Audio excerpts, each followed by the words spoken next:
and distinguished guests. My 3-year-old little son came running towards me and hugged me and said, "Hi, Mama."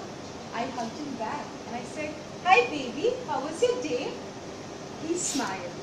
A quiet and introvert child, that was the best he could do. As a mother, I knew him well. Then he gave me a paper, a letter from his principal, Mrs. Iyer, which said that I was supposed to meet the principal next day to discuss my child's progress. Now, I thought, what kind of progress would she be talking about? Probably, she must have discovered how intelligent, brilliant, and special my child was. So, all too excited and full of hope, I reached the school in the morning and I said, "Good morning, ma'am." I got a serious reply. "Good morning, Mrs. Agarwal. Your son is a special child." Beaming with pride, I said, "Of course, ma'am, and thank you, ma'am." She said, "No, Mrs. Agarwal. Your son is different. He cannot study with normal children. Whenever a teacher asks him any questions, he cannot answer. And he cannot even write. There are special schools for such children. I can help you." What? Is she saying that? Oh my God. She meant that my son was mentally challenged.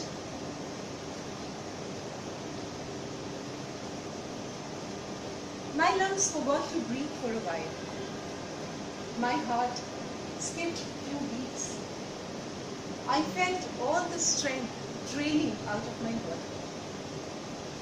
Full of remorse, I came back home. In the evening, when my husband arrived and asked me, I said, with tears in my eyes, I said, "You know what? Mrs. Iyer says that our child is mentally challenged." Shocked and furious, he said, "What? How dare she say such a thing about my child? I would sue her for that." But deep inside, he knew I was telling the truth.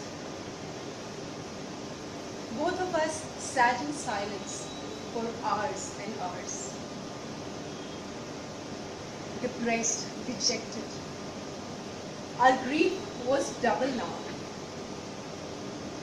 We looked at our child and he looked so innocent, so normal. I took a glance at my husband and then at my child. And then something inside me said, "This is my child we are talking about. I cannot give up so easily." Then I tried to remember what Mrs. Iyer had said. I remember she had said that he could not answer. Well, didn't I know that he was quite an introvert child? That is the reason he did not answer, and that was something I could work upon. Secondly, she had also said that he could not write. Now, I had to make some efforts to make him write well. Either discover a new technique or invent a new technique, but I could not give up. I could not afford to give up. So I tried thinking various ways what to do. And then I got an idea of telling stories because he loved stories. So to teach him how to write a small letter A, I made up a story.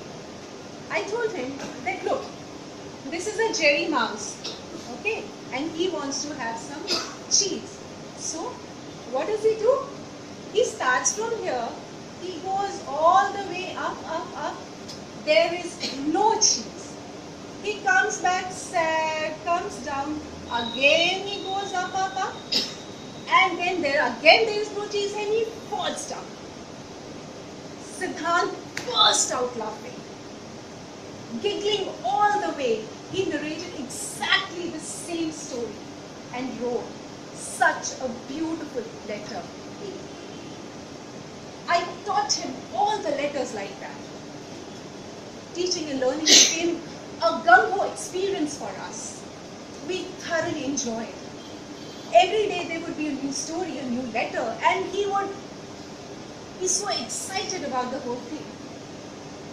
For counting, I started a new way. I would involve him in everyday things that I was doing. I asked him to count the fruits and vegetables from the refrigerator or count all the red cars on the street, and he did so. I invested a lot in lots of books, and then the result? He was topper throughout the school. He was elected as a school captain, president and secretary of various societies in the school. He was given an all-rounded trophy. Yes, he did go to a very special college for his engineering, which stood 7th in world ranking. And now, he is going for his masters to an Ivy League university. Well, they say, all is well that ends well. But during that process, there were times I had this urge of going out to Mrs. Iyer and lashing out at her for saying such unpleasant things about my son, my brilliant son. But then there's always a second thought that accompanies that had she not said those things, probably I would not have worked harder and he would not have been what he is today. Yes, it was a difficult challenge, but this challenge has carved a beautiful destiny for him. I have realized that challenges are not that matter more, but what matter more is how you deal with them.